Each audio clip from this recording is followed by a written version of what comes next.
Welcome back, everybody. I'm Michael Van Velkenburg. This round we're going to show you how to install. We've got our typical door, deadbolt, one of the most important things, and you can rule yourself out if this isn't the case. We need to have 5 inches beyond the inside of the door jamb in order to install. So we have to have wall this far out in order to install one. Process is real simple. It's going to take us about 20 minutes. What we're going to do is the first thing is we're going to find our center on where you have your deadbolt.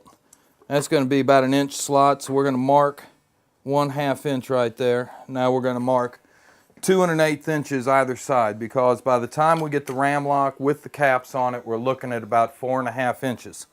So from this mark, we come down 2 1/2 and give us a mark. And we're going to do the same thing up here from a mark, 2 1/2 inches. Okay.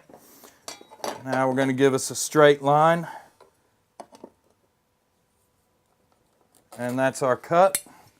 And another straight line. And that's our cut.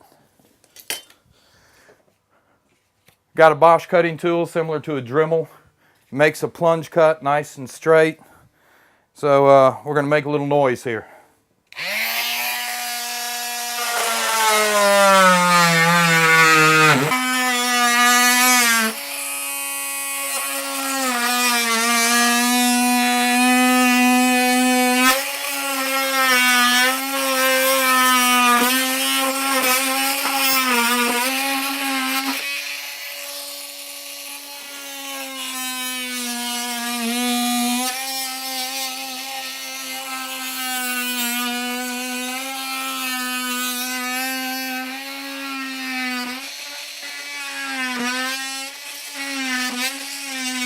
All right, now that we've got our block identified, we're going to come back with an X-Acto knife just in case there's paint or wallpaper. We don't want that to stick, so we're going to make us a scar. Just like that. We're going to make us a scar on the back side. All right, it comes out just like that.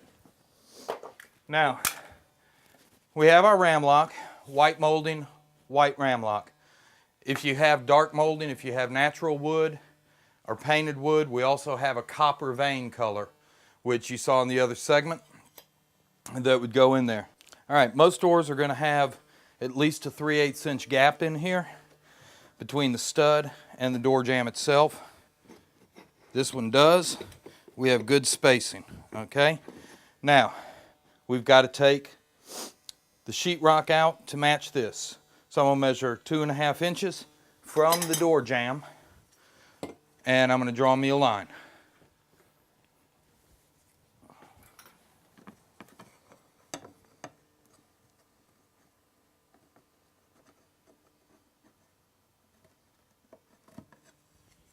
And then we're going to come in here with our X-Acto knife, and we're just going to come right down that line, and we're going to take this sheetrock out, and that's going to allow the cavity to set almost flush, so it'll be as low profile as possible. And we pull that out, and there's our studs. That's what's going to give us the strength for the ram lock to hold its place and hold the door. So, you can see that fits in. And Randy, if you'll move right over here so that we can see this, you see that we're flush all the way up here. So now, instead of just having this little piece of wood that holds your deadbolt in, now you can see the entire door jamb is encased in this metal. And what's further is if you could stick your finger in here, instead of this just being wood, because we have our hole bored out to accept the deadbolt throw, your deadbolt is now there. If somebody tried to kick this door, they would have to break out this entire 2 1/2 inches of metal. And again, that metal extruded aluminum is as rigid as steel. So I defy any human to do it with a single foot. Okay, at this point we've got it in place. Now before we put the screws in, what we've got to do is obviously make sure that the deadbolt is going to easily open and close. So we know that we've got the alignment. So now we're going to come in and we're going to take this hardware off and we're going to drill our 3-inch screws in there.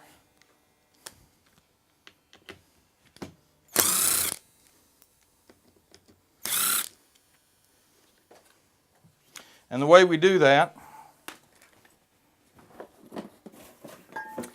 is we have a blank template, okay? Empty core. So these screw holes are going to exactly mirror the holes that are behind us there.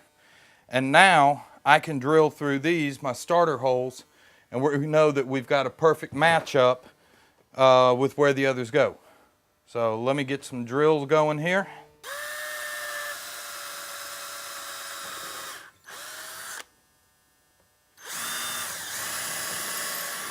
Now that we've got our starter holes, we need to make these holes big enough for the head of the screw to countersink all the way in, and that way we know we've got a good connection all the way into the studs.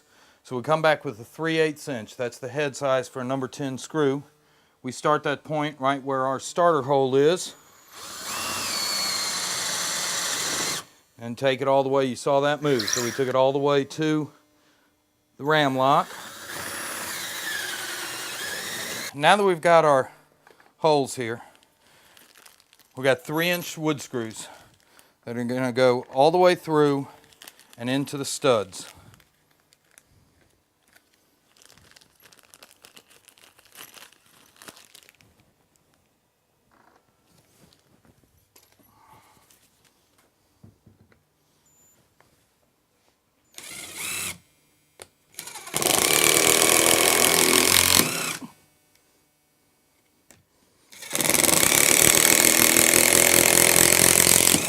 All right, now that we've got our screws in, we're going to do a little cosmetic because you don't want holes that look like carpenter bees have been here.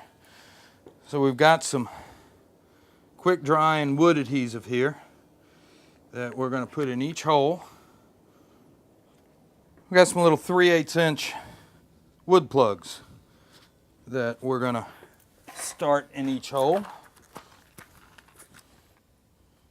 All right, they're a little bit bigger than 3/8 inch, but that way, along with the adhesive, we're going to hammer them in. They're going to be good and tight. Put a little caulk over it, touch it up with a little white paint, and that way you'll have solid wood and nobody will know that we've ever drilled that out.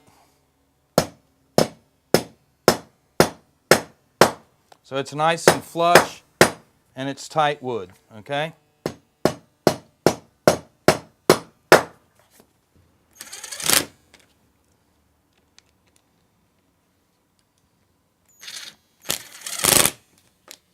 What I do, you can buy a little sample, and I just have a flat white that if somebody doesn't quite have white, at least it's a good primer, and they can come back and do a little rough sand and bring their color back in, but that way it is the least obvious that there's been any woodwork done there.